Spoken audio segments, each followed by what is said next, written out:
The only way I can make my offer more attractive to a seller is by raising the offer price.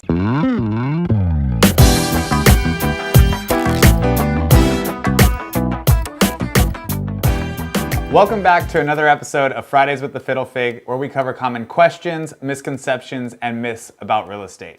This week's common misconception is that a higher purchase price is the only way for a buyer to make their offer more attractive to a seller. Number one is to shorten the buyer contingency periods.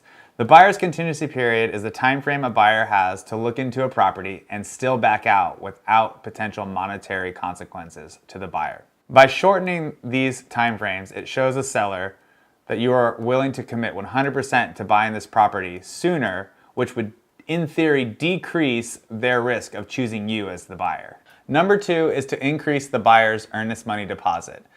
The earnest money deposit is the money a buyer puts into escrow after escrow is opened. It shows the seller that you're willing to put some skin in the game while you investigate the property and acquire your home loan. This money is 100% refundable as long as the buyer has their contingencies in place and is used towards your down payment and closing costs at the closing.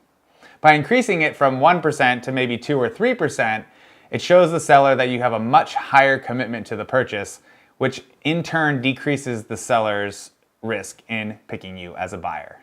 Number three is to shorten the total escrow time.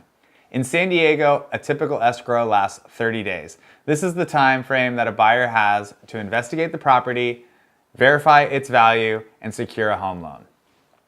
Oftentimes, a seller wants to move on and find a new property. So by shortening the time frame from 30 days, it allows the seller to move on sooner and find a new home. These are just some of the many tactics we use to help our buyer clients secure a home at a price they are comfortable paying. And that concludes this episode of Fridays with the Fiddle Fig, where we cover common questions, misconceptions, and myths about real estate. And as always, if you ever have a question, misconception, or myth you would like covered, please leave it in the comments or shoot us an email and we'll be happy to cover it on a future episode. Have a great week.